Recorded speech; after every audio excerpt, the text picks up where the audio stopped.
Lissa received her degrees at University of Virginia. She worked for the Virginia Department of Education for a while, and again joined us in 2004. She currently, she's no longer the chair, but she is a director for the Longwood Center of Communication, Literacy, and Learning. Is actively involved not only in Prince Edward County schools, but in Amelia and Buckingham, providing services for them as well. Today she's taking advantage of her experience both in and out of the classroom to present a presentation titled Teaching to the Test, addressing the language expectations of the standards of learning and SOL assessments. Please join me in thanking her for coming.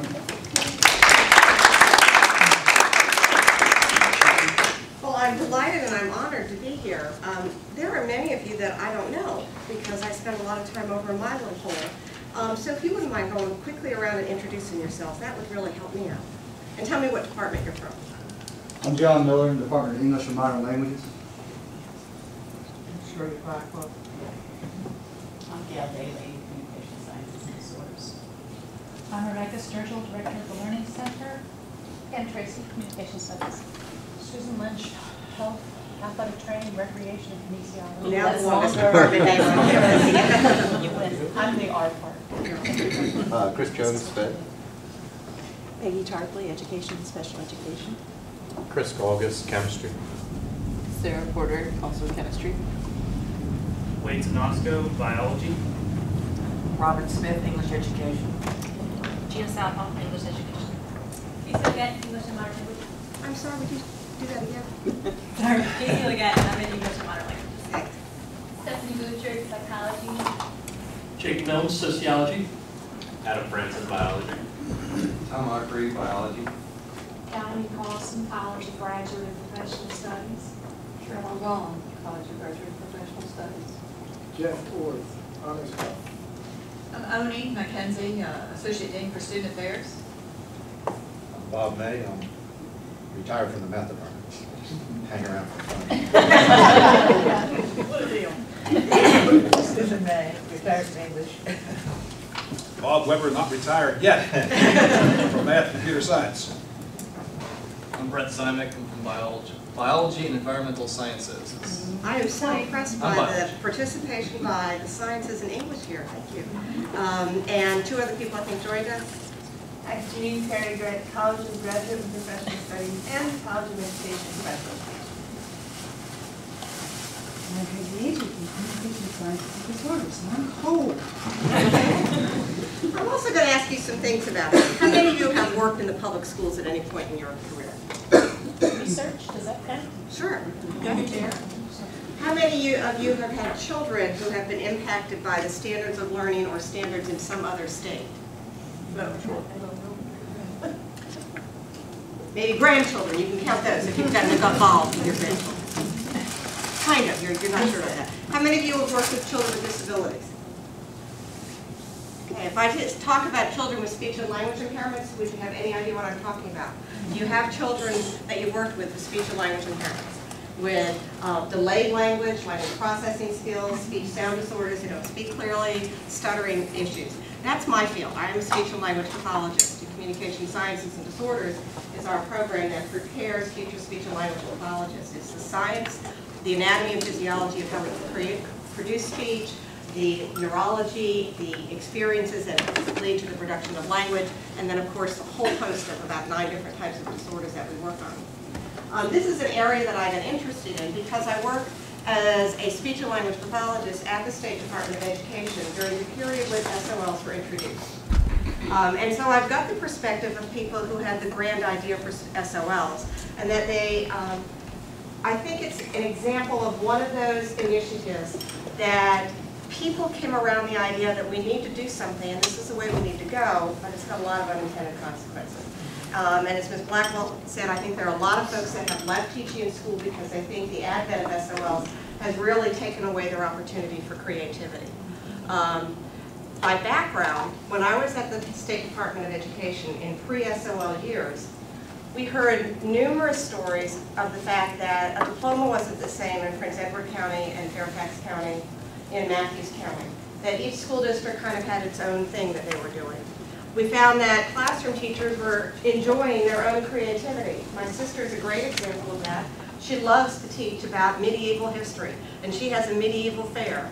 Didn't matter whether she taught 3rd grade, 4th grade, 5th grade, 6th grade, she had a medieval fair, and sometimes it was the same kids each year. Well, that's a wonderful creative activity, but what was lost in teaching because she did a medieval fair regardless of what the kids did? I think we saw the same thing with dinosaurs. We do dinosaurs in kindergarten, we do dinosaurs in 1st grade, we do dinosaurs in 3rd grade. Well, the boys know all those long names by the time they're 4 anyway, so do we really need to spend that time? The problem was that we ended up with kids not being taught different things. So the advent of the SOLs was designed to have a common set of outputs, that when children graduate from schools in Virginia, they have common information that everybody has been accountable for, and teachers are accountable for teaching comparable information. Contrary to popular opinion, the SOLs were not developed by people with green eye shades that are bureaucrats. They were developed by teachers. Every SOL in every area was developed by a team of teachers who were brought together to identify what should be taught and what kids should master at the end of that grade level. And all of the SOLs are reviewed every 5 years and go through an intensive period of public comment and revision, again by teachers. So what's wrong with the SOLs?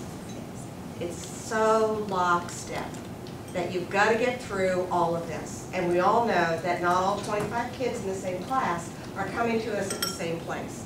That we've got kids that they're starting kindergarten reading chapter books, and we've got kids starting kindergarten who've never opened a book. So how is the teacher supposed to take all of those folks through that system?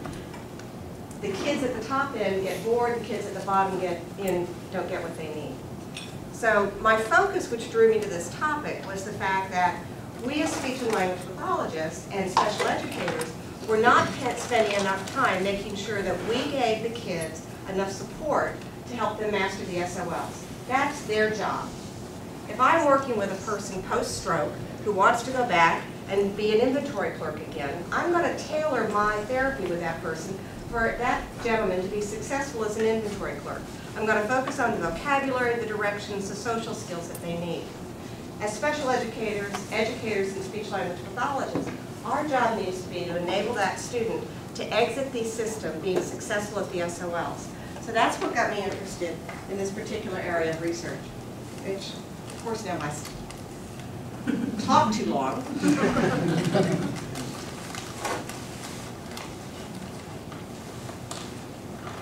So what I want to talk about today is talk about some of the illustrative language expectations of the general curriculum and of the SOL assessments. So what is the general curriculum? It's the SOLs. That's actually a good thing. We know that all first graders are going to be covering this material. It helps us in special education, it helps us in speech and language, it helps us as parents to know this is the topics that are going to be addressed. And it is the same curriculum for kids with disabilities. Even the children with the most severe disabilities are held accountable to that curriculum, and there's an aligned curriculum for the kids with more severe disabilities. So in Virginia, it is indeed our standards of learning. We don't have to guess anymore in the area of folks working with kids with disabilities. What is it we need to prepare our kids for? So what do we need to do to align our instruction and intervention with the general curriculum? Well, we need to know what it is. A couple of facts in the research about the effect of speech and language impairment on academic success. About 40% of preschool and kindergarten children with a speech and language impairment do not stay with their kindergarten cohort. The effect of that speech and language impairment has an effect on their reading ability. Reading is the way we access new vocabulary and new knowledge, and we need to address that ability to read in the early grades so they can keep up with their peers. Sadly, there are a lot of kids that are receiving speech and language services in preschool and kindergarten. They get dismissed because they seem to be caught up. Their speech is pretty clear. But we find that there are underlying language problems that pop up, and they often end up back in special ed with learning disabilities somewhere in 3rd grade when reading becomes critical. Children with speech sound errors demonstrate difficulties with phonological awareness, a foundational skill for reading. When I say speech sound errors, that's what I have. I was in therapy for 2 years because I said Lissa. So those S problems, or those kids that say tat for cat, the children, the more severe their speech sound errors, the more it affects their intelligibility. the more likely it is they're not going to have phonological awareness skills. Those are those skills of rhyming, sound blending, word segmentation, and we know those are one of the foundational skills for cracking the reading code. So our kids with speech-language impairments are at high risk for reading problems. How many of you are familiar with the Hart and Risley study? Very powerful study. It was published in '95, but the research was probably done 20 to 30 years earlier. Hart and Risley put tape recorders on graduate students and sent them into homes of professional individuals, of working class, and of persons in welfare. And they got hours and hours and hours of transcript. And it took them years to analyze their transcripts. But they found some incredible things about the skills our kids bring to school. Children of welfare families are exposed to only a portion of the vocabulary of children from working class and professional families. They're exposed to about 70% of the vocabulary of working class families and 45% of the vocabulary of professional families. And the vocabulary is dramatically different. The kids that are coming from welfare families are predominantly taught in directives to do or not to do something. There is a lot of negation in it, whereas the children from working class and professional families have a lot more affirmations, a lot more expansion, and the vocabulary they hear is much different. The order of magnitude is on the issue of a few million different words they hear before the end of kindergarten. Yeah, Bob. Is this an ascending thing, or are children in working class professional families not exposed to vocabulary that welfare children are exposed to? Their research didn't show that. It seems that all children are exposed to some basic directive language. Do that, don't do that, naming concrete items. The kids from the working class and professional families had much more different vocabulary, a lot more descriptive vocabulary, more nouns, more verbs, and then that feature of more affirmations rather than negation. A very frightening thing comes out of this study. Children need 40 hours a week of experience to make up for that difference. That's one of our challenges with the SOLs teaching all kids. They're really designed for the middle. You know the bell curve, we teach to the middle. And so the kids that come in gifted and from the professional families that have lots of rich experiences are going to just fly.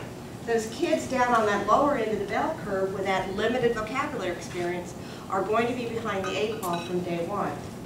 That's, again, what makes it so challenging for teachers, that they've got to accommodate all of them, and they feel like they're just kind of moving lockstep through it.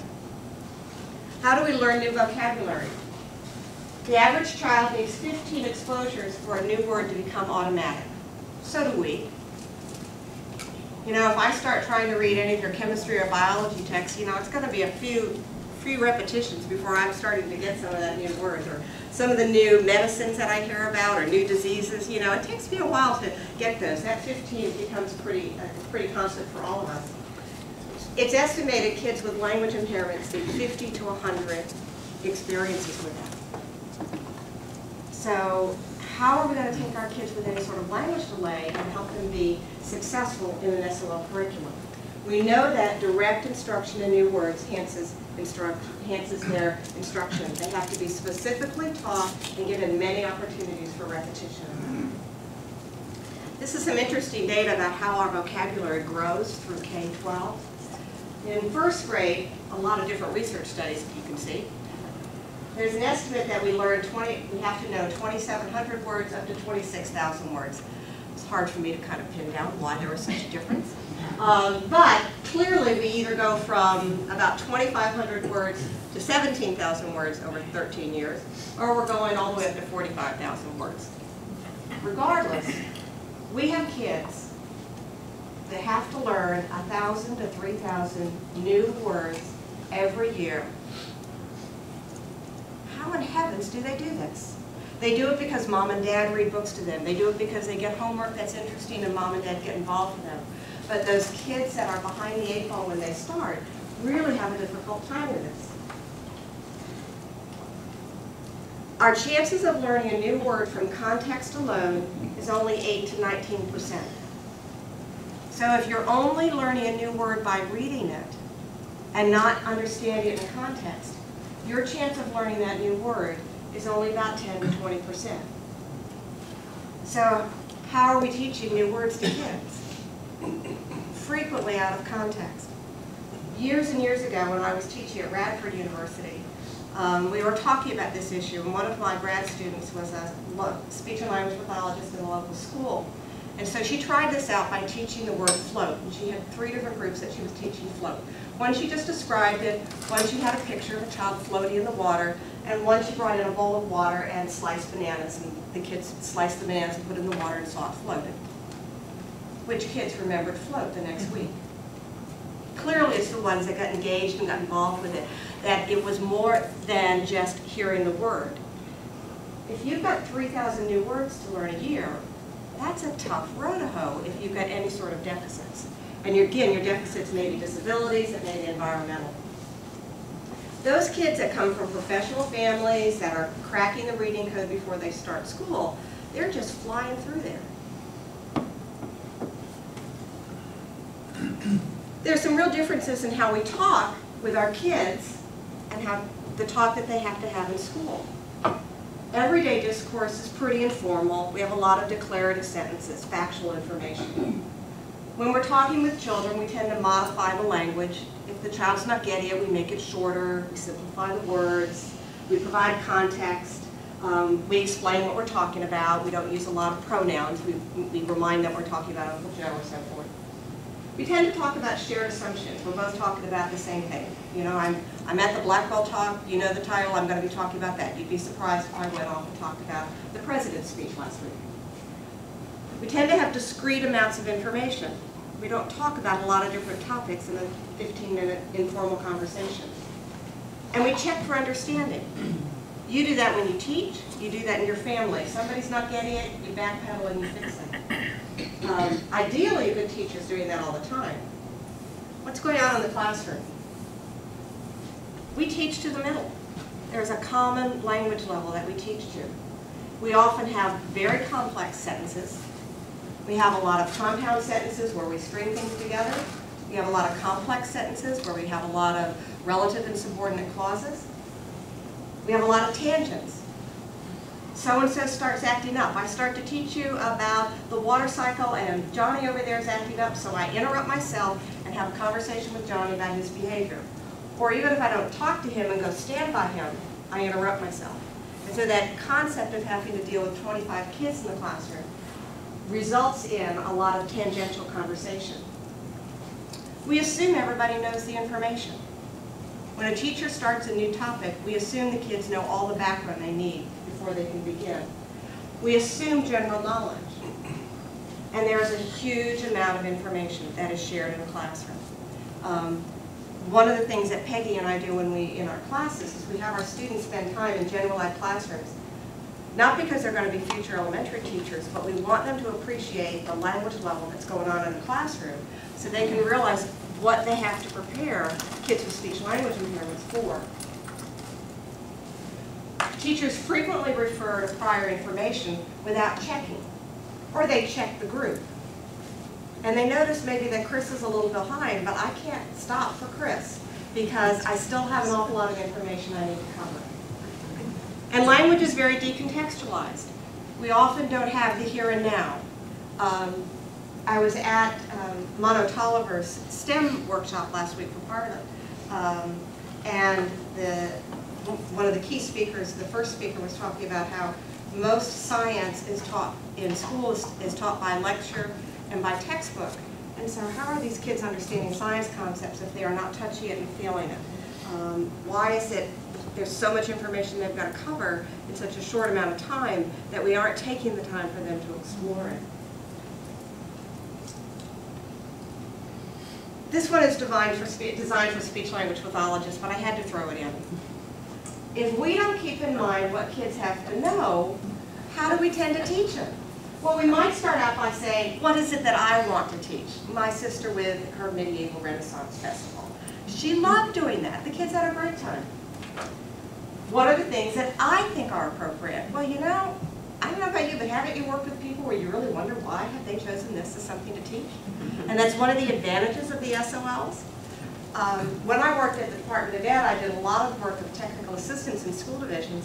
I can't tell you how many teachers I talked to who came up with, They were teaching in special education English and math and history at the high school level, and they were deciding on their own what the information was that the kids needed to know for high school history and what they needed to know for high school math. How could a special ed teacher ever do that? And then idiosyncratic. Well, what do I have in my cabinet? Okay. I've liked doing this before. This has been fun. You know, I'm just going to pull it off the shelf. And this really doesn't help our kids if we aren't paying attention to what we need to know. So the general ed teacher is responsible for the content.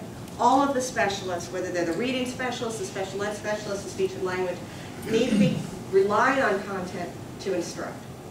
So I'm going to take you through, for about 20 minutes, some of the concepts you see in the curriculum. And I hope you all will be, like I have been, a bit amazed at just what kids have to know and be comfortable with in terms of language. Third grade concepts. The story is most likely about. Kids learn like in terms of I like John. And now we're going to be most likely. Add full to the word beauty. So they have to understand how do you spell that differently and what is the concept of full when you add it as a suffix. What happens just after? Can you ever remember explaining to a child what just means? How many in all? Which number is replaced by? Which blank is least? And which is true for all of these? Some of these are pretty simple for all. Some of them are not. That's third grade. Fifth grade, children have to understand and use the words relevant and irrelevant. They need to read a passage and understand why something's been italicized. What's the point of that? Do we go through and teach that to kids? We kind of assume they figure out if it's bold or in red or in yellow that it means something special. The best description, the best summary. How do you make a decision about best? You compare, don't you? You look at this one, you look at that one, you evaluate the facts until you've got to have evaluative skills to determine best. Most helpful, most current. Current. What does current mean? How would you describe current? It depends. Okay. There is. Give us a shot at it. Well, in my field, current is yesterday. When Okay. we talk about new technologies, right? Mm-hmm. And new media. In history, it might not be. What else is current?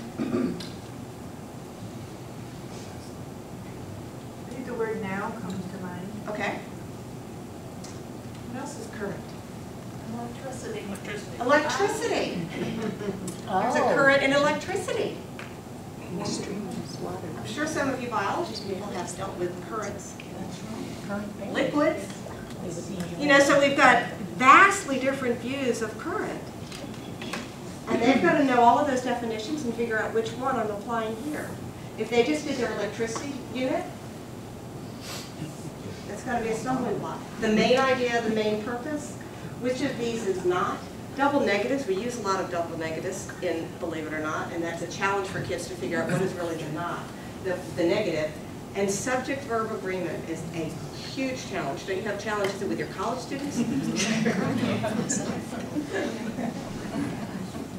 Our instruction is full of a lot of metalinguistic verbs. These are verbs where you're using them to think about language. When you look at kids' material that they have to read, the assessments that they have, these are words you typically see on them. I try to challenge special educators and speech and language pathologists and specialists that they need to start using these. Because the kids are seeing them in their classroom and they're being stumped by them. We need to use them as part of our vocabulary and be doing that checking to make sure the kids are getting them. So how do we figure out how to align with the general curriculum? Well, you can go look at the SOLs. How many of you have read the SOLs? All the people have done something in education, yeah.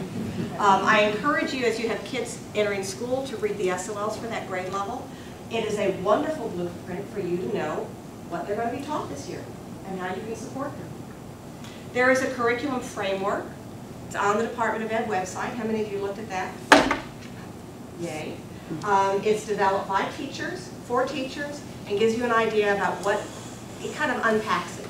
Okay, we need to know the water cycle by the end of second grade. it goes through and tells you what the elements of the water cycle are you need to worry about. The enhanced scope and sequence further blows that up for you, and it gives you an idea about which concepts follow which concepts. And so it gives you that feeling of a hierarchy in which, where you need to begin. And most districts have pacing guides. I think that is where some of the challenges with SOLs have come most seriously, is when you have that pacing guide. If we just stuck with what all kids had to know, and some ideas of how to teach it, and ideas of the hierarchy of instruction, we'd be okay. But once we get a pacing guide which says, you have to start and finish this by the end of the 6 weeks, and you don't continue it because you've got something new to do, I think that's our challenge. Well, I know why districts do that, because teachers aren't getting everything done. But that's where you lose that flexibility to realize that I need to spend a little bit more time with Oni than I do with Jeff. And I need to bring in a day where I've got a hands-on experience for her to understand my concept of current. How can we find out what's being emphasized? There are SOL test blueprints. These are developed, again, by teachers of the content area, bringing in assessment specialists, and they go through the SOLs and say, what is the key information that the kids have to know? So we can go and look at those test blueprints and identify what are the most important concepts they need to be successful. It's the group of educators have said, when they exit, we want to make sure they know this stuff. And then the format. This is probably the biggest challenge of teaching to the test, because the testing format for the SOLs really, really throws a lot of kids. But we can look at release test items and see how they're doing. I want to share a story with you of a client, and the mom has given me lots of permission to talk about him. A client with multiple disabilities that was in the beginning of 3rd grade being considered for placement in the alternate assessment, the VGLA, the Virginia Grade Level Assessment. And the mom said, no, I really want him to be in the SOL assessment. You know what happens if you get in the Virginia Grade Level Assessment in elementary school? You get in that other track. Right. You don't get experience in taking the assessments. You don't get the expectation isn't there that you're going to be successful. Certainly you can go back in, but you really don't want to get off in that track. So the mom was pretty persistent and said to the school, no, I want the child in the SOL assessment, but I want extra support. And so we've been providing extra support. We supplement speech and language at the school. The child, we go to the school and provide services, and the child comes to our clinic. And we have focused on expanding his language skills, specifically supporting the curriculum. So our grad students, when they were talking about Chinese history, and they're practicing his listening skills, how much of a paragraph he could read and hold on to content information, they got books to read about China. As they were working on breaking out suffixes and prefixes, we looked at what was going on in English. As we are doing projects, we pull out the water cycle, or we have pulled out temperature, following directions that they had to make marks on the different continents. So we have used what's going on in the curriculum to support our goals of expanding his listening strategies, expanding his vocabulary, working on his noun-verb agreement. He passed all of his SOLs and got a perfect score on one of them. And he's an exceptional family support, exceptional support from the school, but I think that's an example that you can use the content and support the kids that are having challenges, and they're going to make it through those challenges. So let me show you some examples. This is a kindergarten standard of oral language. Children will hear, say, and manipulate phonemes. Those are those speech sounds. They identify words that rhyme, so obviously they have to have a rhyming skill by the time they exit kindergarten.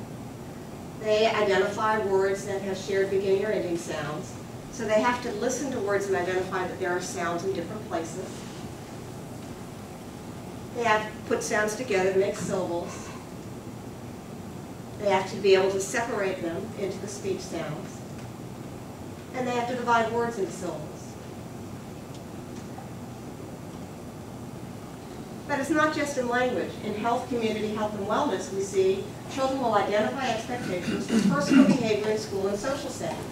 Key concepts include acceptable behavior in the classroom and during play. What type of language skill would be needed to exhibit that? Inside and outside voices? Inside and outside, yeah. What else? Pardon? Please and thank you. Please and thank you. Yeah, what else? Sharing. Sharing. Respect for property, rights of others, respect for personal space. So they're probably going to have this vocabulary of acceptable, respect. These are going to be taught to kids in kindergarten. Personal space might be vocabulary. Rights might be discussed.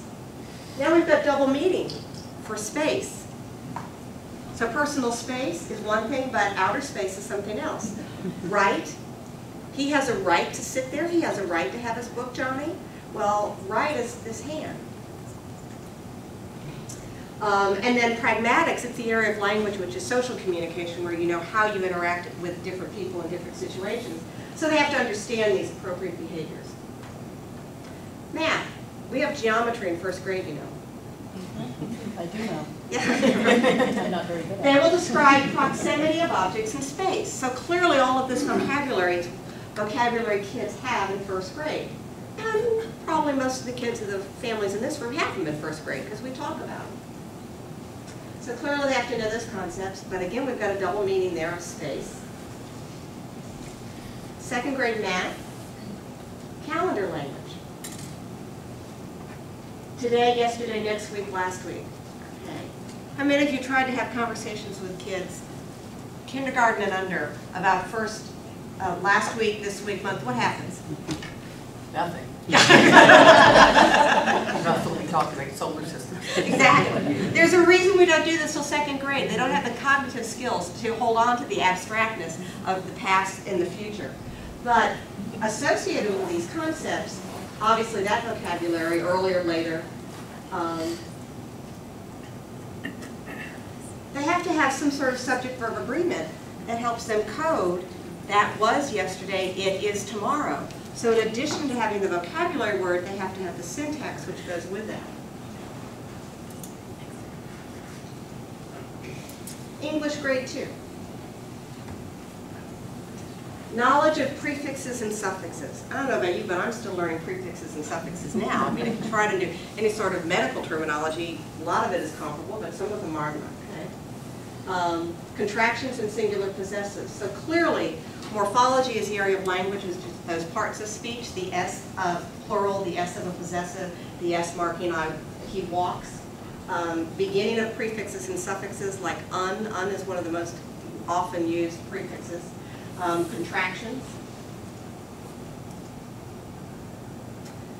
An awareness of the ability to apply meaning to simple contractions. That MR period is Mr.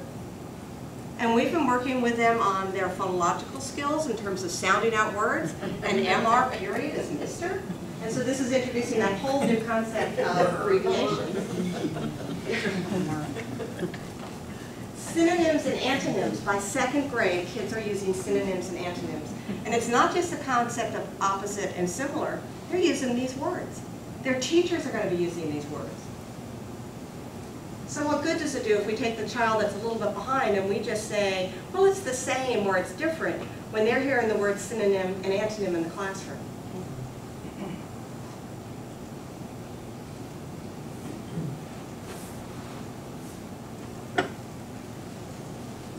Let me kind of fly through this one because I want to get to some test items before we finish.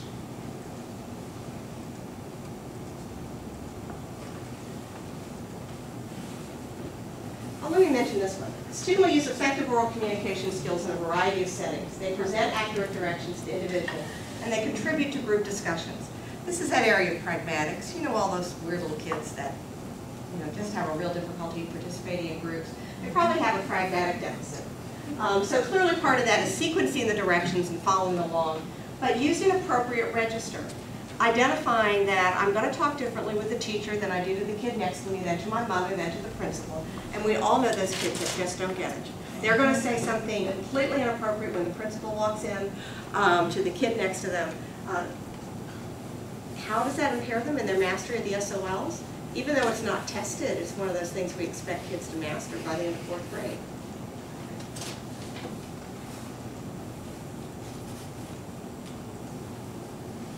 Science. They're going to plan and conduct investigations looking at discrimination between similar objects, multiple attributes, So they have to make associations.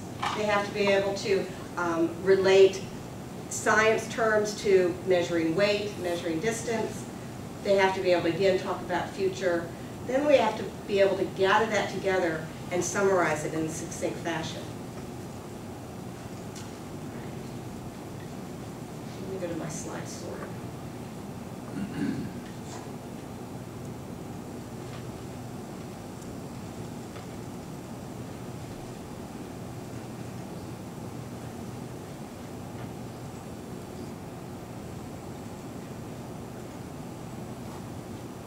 The curriculum framework that you have from the Department of Education is going to tell you things about what kids might have to do at each grade level.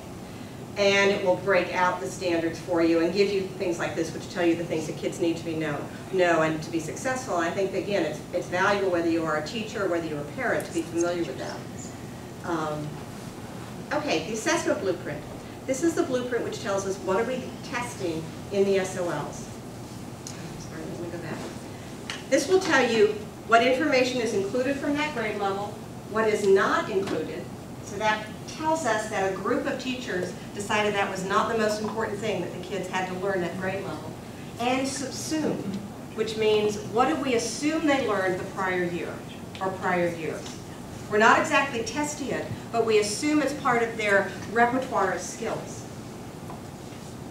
So in third grade reading, kids use strategies to read a variety of fiction and nonfiction. They apply meaning clues, language structure, phonetic strategies, and context to clarify meaning. It's a pretty broad statement. It's kind of hard to figure out what the specific skill is. We assume, we have subsumed in that grade 2 skills of making predictions, being able to confirm predictions, so they make a prediction and then they go to look to see if it's correct. They can read something, ask a question about it, and find the answer to it. Let's look at a couple release test items, and then we'll finish up. Social Studies grade 3, wagons, trains, and ships. These are all examples of. So what skills does a child need to be successful on that item? Comparisons. Comparisons. Okay, what else? Categorization. Categorization. Vocabulary. Vocabulary. Very specific vocabulary there. To know that all those are things, activities. Right. To be able to complete a sentence and realize that's what the task is. Why don't we just say, what are wagons, trains, and ships examples of? No, but we give them an incomplete sentence that they have to figure out their task is to finish it.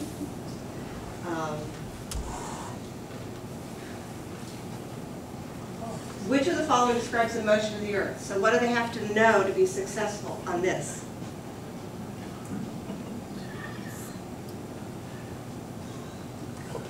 What planet they're from? Okay, so how many of you think you know the answer to this?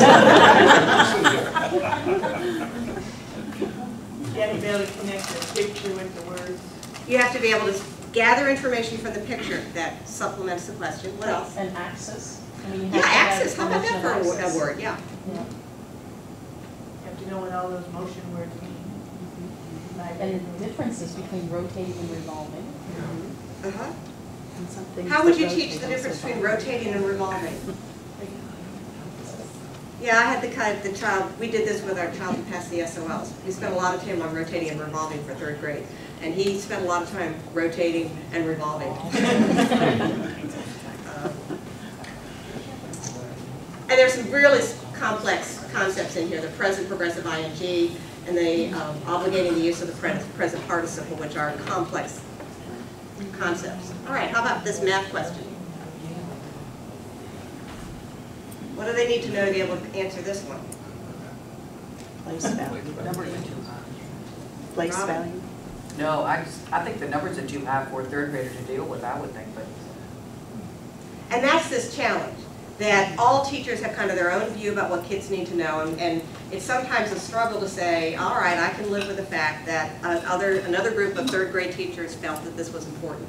Well, the whole rounding thing. Rounded. You have to exclude irrelevant information. The whole Place first value. sentence. Yeah, the who cares. Yeah. You don't need the whole first Yeah, sentence. you don't need any of that. Right, there's an awful lot of extraneous information here. Now, what's the meaning of round? Yeah. And now we're applying it to a math concept. But then also. Well, we round did to go over hundreds round and tens. when we were doing Why not? geometry and math, but now we're doing round as a verb.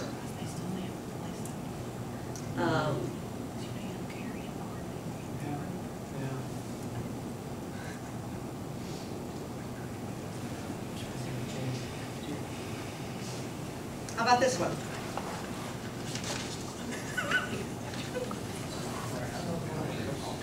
And I got one more after this, and then I'll finish up. So how about this What one? a waste of a problem. Waste of a problem? I mean, seriously, why is that a relevant problem to anything? Thank you on that. I'm just going to tell them his students are in the Frederick Elementary School. This happens. I say, what do you see here that might be a challenge? The operation you have. Right, you have to weed through this to figure out your operation. Oh, boy, did you ever. You've got to understand fewer, you've got to understand the ER suffix. There's a very long sentence, and there's an if-then syntactic relationship here. Now,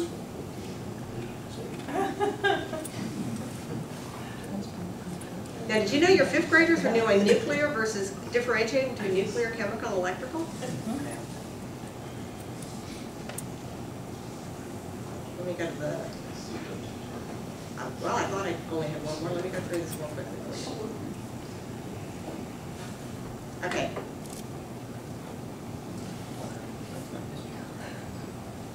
And I apologize if my trustworthiness. No, I was going to say, first of all. Yeah, well, obviously. Wow. So what do they need to master this one? You gotta be psychic. Very fine-tuned distinction between vague, multiple meaning terms. Yes. I mean, how do you describe what these 4 terms mean?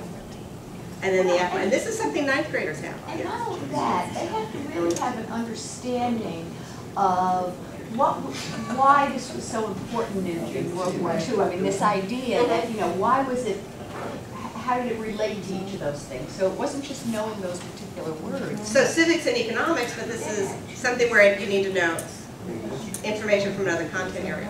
So let me conclude with one of my favorite cartoons. Which I think is how a lot of our kids feel. But thank you very much. I enjoyed the opportunity. Thank you very much. We have time just for a couple quick questions, if anyone has any. Yeah, Jane. Could you go back, you had a slide up there, the one right before the American flag with the fist through it. Which question you asked? Well, it's just a little bit small for me to find it.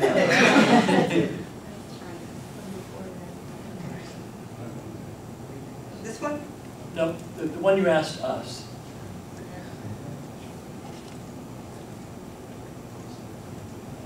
What is it you want from the slide? Is this I one? guess my question is about cultural communication. Oh my goodness, that's a And really. our expectations of what I mean here in Virginia by Confederacy versus what maybe someone in the state of Washington might be Confederacy. How are we reconciling those? What a great question. I don't know that I have any clue of an answer to that. I know from my years at Department of Education that every time they brought in a group of people, they wanted to make it diverse from geographic, from wealthy counties and poorer counties, from diversity in terms of racial ethnic diversity. So I know there's an effort to do that. But if you don't have all the right people on the table, I mean, even if we've chosen what looks on paper like a good diverse group, if they don't raise the issue, it's lost. And I encourage you to watch for when the SOLs are revised. I mean, you've heard the flack about was it the history textbook that had errors in it that was adopted? Well, I think maybe we in higher education have a role to play because these are publicly done. So why not us as the experts take an opportunity when it's time to revise the SOL science standards or SOL math standards, the faculty in those areas review them and say, yeah, this is accurate, or no, this isn't accurate. Chris? But they said that the teachers had approved it. And the lady who wrote the book had researched it. But she said her research came off the web. Right. Oh, that's beautiful. I missed that. We have time for one more question. Chris. I just have a and real well, quick comment. It won't be a question, so I won't take up the last question. I believe we still are a repository for the curriculum up in our curriculum library. So the curriculum that is used in public education is housed in our library. If anybody's interested, it's up there in the children's book section. But we have a pretty extensive, and as this is a curriculum adoption year, that new curriculum, the new revisions will be sent there. I mean the SOL ones. it's the Or the textbooks. textbooks. We're a repository Yeah. of the state textbooks. I just wondering if a question / comment. My son, who goes to the center, has this articulation issues, that we say, right? And I've watched Camden as a reader. He does great on the scores, but it's his perceptions of himself as a reader. And I've seen him in the lab, and you've seen him too, he won't read. And it's the public performance of reading that he will not do. Now, when he gets his scores, he's reading at or above level. And even at night, he won't read to us. And so it's also a perception of self. Absolutely. It seems that would be even harder to tap into if the scores aren't showing that, right? And his scores are showing that he's excelling, but I have observed that. So keep it in mind with your curriculum. Self-conscious. He's very self-conscious about it. We are trying to bring pop culture into his reading because that he knows very well. And if you can get him to read Star Wars, anything, he's on it. And then you see the confidence come up, that perception of self as a reader. It'd be interesting to see this week if it's changed. You've seen a change in him. Thank you for sharing that. Yeah. Well, thanks very much for your presentation. Well, listen, as someone who teaches anatomy, which very much has a language of its own, you've scared me to death. Congratulations. It's an honor to present you with this beautiful pin and a nice certificate. Next week we have Tom Holloway from my own Department of Biological and Environmental Sciences going to regale us with a talk of turtles. He's a turtle man, to the bone. So that should be interesting. Which bone? The one that's on the outside. In turtles. I'm sure you'll tell us all about it. Maybe not. Hope to see you next week, same time, same place, noon. Thank you for coming. If you haven't